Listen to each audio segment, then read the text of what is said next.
Life under lockdown for the children of the Winn Gardens estate in Sheffield. How are you finding homeschooling? Good. Very bad. Bad. It's getting more and more difficult each day to try and keep them focused. What's it been like for the kids? Boring. Stuck in house, weather's been crap. The headache of homeschooling. But if we've learned anything during this pandemic, it's that inequality means it's been more painful for some. More than a third of families on this estate are classed as living in poverty. And when you're worried about how you're going to feed your children, perhaps it's not surprising that schoolwork comes second. We've asked parents to keep a video diary of how they've been managing.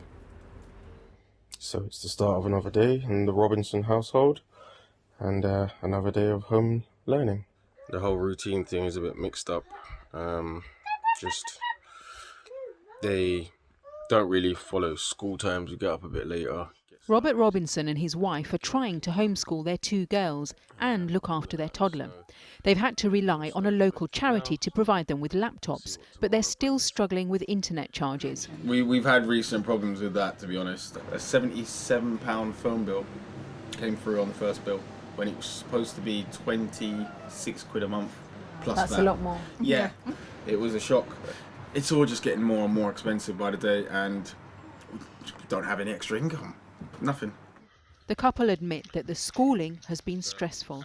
Half the time I'm sitting there shouting, telling you need to do it, you have to do it, and she just gets more frustrated, and then she starts throwing a tantrum, and then the whole house goes up in a flame, basically. So you're worried about the girls falling behind? I think they're very behind. I don't think anything that they're doing at home is getting, set in stone in their brain. It's just frustrating. The environment isn't right. The Robinsons are far from alone. In an exclusive survey carried out for Channel 4 News by the education research group Parent Ping, the difficulties that some families are facing is clear. A third of parents report that homeschooling is causing financial worries. And it's not just about funding equipment. The biggest concerns are food, heating and electricity. And that can have a big impact on learning. We've had these donations come in recently, so as you can see all the racks are out, so we need boys and girls separating, Right, okay, and I'll then do we that. need a separating into age as well. Okay, I'll do that then. Suzanne Morton doesn't just run a food and clothing bank on the estate. For the past year, she's been employed as a community champion, also helping to run holiday and homework clubs for the children of Winn Gardens.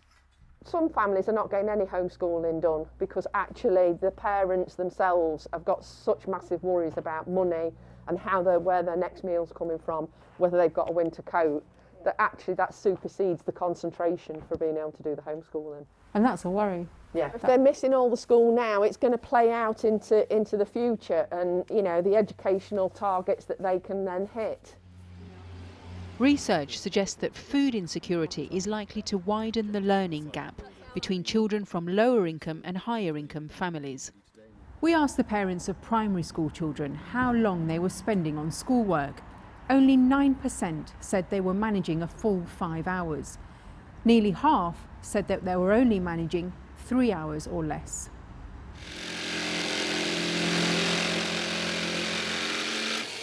The most disadvantaged primary school children are now 7 months behind their better off peers, according to the charity the Education Endowment Foundation. And the Sutton Trust has highlighted big socio-economic differences in how much parents can afford to spend on home learning, with the highest earners spending around £200, whilst a third of the lowest earners haven't been able to afford anything. And how are you finding it with them at home all day? Depressing. Rachel Pearson is a mother of 5. And what's it like in terms of getting their homeschooling done? They're doing it as best they can, but I can't teach them. It's hard, isn't it? Because we're not trained teachers, are we? Yeah, because I don't understand any at work. I can't do it. My daughter asked me to help and I just looked at it and just thought, I can't do it. Really sorry, I haven't got any nappies at all this week. A local profile of Winn Gardens found that just 36% of adults were in work, and that was before the pandemic struck. Many have since been furloughed or, like Desidar Kular, made redundant. Mr. Kular had been working in security for Sheffield United. I do security job. and now I have lost this job. The manager just sent me, you can't work anymore. So How's the homeschooling going?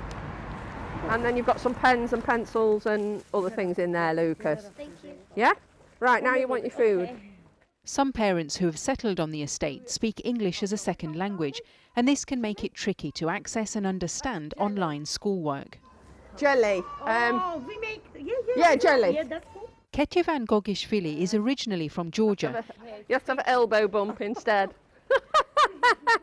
and is homeschooling her daughter Anna Maria and son Luca. Okay, Luca, what is a habitat? A habitat is a place where plants and animals live. Work was really boring, so I decided to have a break and sit down and watch TV with my dog. And what's it been like with your mum trying to help you to do your work? Boring. Terrible. Boring. Are your teachers better? Yep. It's because they are Georgian and they don't understand that much. Yes. Right. So they have to put the Google Translate on. My mother. You sound like you're doing very well though, both of you. Sometimes I don't do my homework on Saturdays, Tuesdays, Thursdays and other days. What left? I won't tell your teacher, don't worry. The government has recognised that some children from low-income households live in conditions that make homeschooling difficult. But research shows that much more needs to be done, and done quickly, to address inequalities which are widening under lockdown. Darshna Soni, Channel 4 News, Sheffield. Well, we asked to speak to the Education Secretary, Gavin Williamson, but it was a no. Since taking on his role more than 18 months ago, Mr Williamson has never spoken to Channel 4 News, but his department say he is not boycotting the programme. Earlier, I spoke to the chair of the Education Select Committee, the Conservative MP, Robert Halfon, and I started by asking him how much damage he thinks is being done to children by them having to deal with lockdown and schooling at home. In many ways, we've got the four horsemen of the education apocalypse galloping towards our children in terms of lost academic learning, increased mental health problems, safeguarding hazards. And now we know, according to the Institute for Fiscal Studies, there could be a loss of earnings of over £40,000 during their lifetime. So this has been a disaster for children. It's also put enormous pressure on parents in terms of their well-being, their mental health. What do you think is the biggest problem to tackle, though? Is it the academic work shortfall, or is it in fact, if you talk to most children and say, what do you miss about school? They don't say lessons, they say their friends and the impact on their mental health. Absolutely, we have to replace the academic learning, but there was already a mental health problem amongst young people before COVID. And I worry that long after the coronavirus has gone, children will be mired in a swamp of mental health problems. We know that eating disorders amongst young people have gone up by 400%, partly because of school closures and social isolation. And I want the government to look at this again, to place mental health counsellors in all schools or the mental health charities, and also proposed ideas like extending the school day, not putting extra burdens on teachers, but bringing civil society into schools so that you'd have sporting groups or mental health charities providing children with much needed support. Don't you think we've actually missed an opportunity to really rethink the way education works? If teachers are perfectly capable of assessing children and working out whether they're good enough to go on and study a subject at A level, why bother having GCSEs in 2021? Well, we definitely need a long-term plan for education, and we need to be radical and think out of the box. We should use the aftermath of the coronavirus to really rethink how we do education in our country and have a long-term plan, just as the NHS has a long-term plan. And I do think there should be some exams because, as the Chief Inspector of Schools has said, it gives students structure and order and something to work towards, and employers value them. Isn't one of the biggest problems that very few people have any faith or confidence in Gavin Williamson? The idea of him doing blue sky thinking just seems farcical. Well, of course, things have gone wrong, absolutely, and no one would deny that. But as I said to he's not capable people, of it in truth, is he? Well, the government are firefighting the coronavirus, and it's very easy for people like me to watch the fire trying to be put out and shout outside the house, "There's a fire! There's a fire!" So I understand that there are difficulties. I understand that the government have put a lot of emphasis into dealing with the economy and health, but I want them to place as much importance in education, ensuring, of course, there'll be an inquiry as to what has gone wrong, not just in education, but in everything. But let's try and deal with the present and the future and make sure that we get our young people back on the ladder of opportunity and don't destroy their life chances any longer. Robert Halfon. Well, Labour's Shadow Education Secretary, Kate Green, joins us now via Zoom from central London. I mean, you used to be the party of education, education, education. Where have your creative ideas been over the last 9 months about how to tackle education during lockdown? I think we've been absolutely clear that children and young people must be the priority. We've been absolutely clear that that means attending to their material circumstances. We've campaigned for the free school meals to be continued during the holidays so that families aren't worrying about how they're going to feed their children at the same time as they're having to cope with the extra costs we've just heard about of educating them at home. We've been absolutely clear that we want children to be safely in school wherever that's possible. It's why we have been calling for security measures for schools to be able to take and the resources to enable them to make school COVID secure, and why we've said use the half-term holiday coming up to vaccinate school staff so that teachers don't have to be off sick and therefore children can get back in class. Because I think what we've really heard in the interviews this evening is just how much it matters that children are wherever possible in school with their peers, with trained teachers and in a routine that enables them. But they're not, and we've really failed, haven't we, as a country, to think creatively about how to educate children during this lockdown period. What we've tried to do is recreate a classroom system which already fails huge numbers of children in homes over a laptop, and that was always stupid.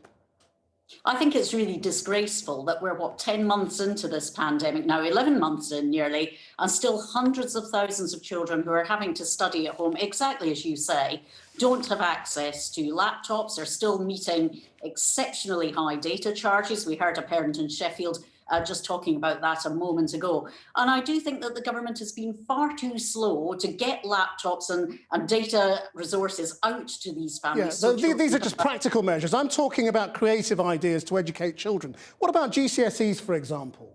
I mean, do you think that this is an opportunity to rethink whether we need GCSEs?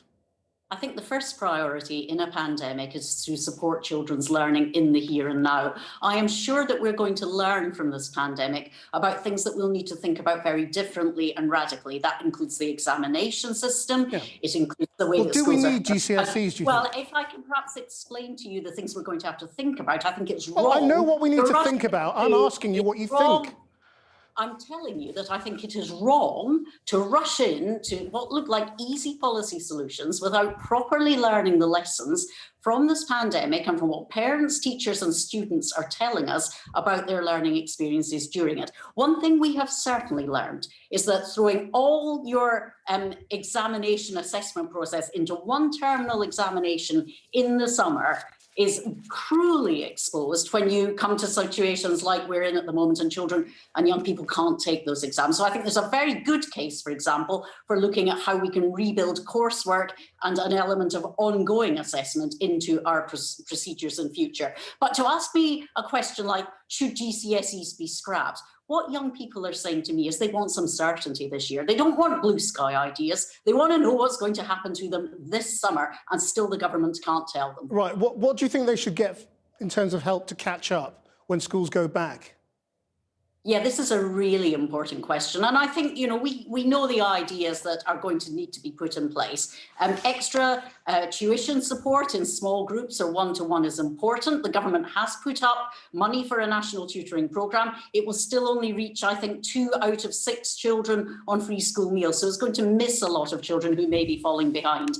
I think we can use the summer holidays to enable children to enjoy social, sporting, cultural activities and some learning, and look at where we can find volunteers, retired teachers and others to come and help with that effort. And I do think that there will be a continuing role for remote learning, for using technology to help them catch up. But of course, it's really important that they have that technology in the home for them to do that. Kate Green, thank you very much.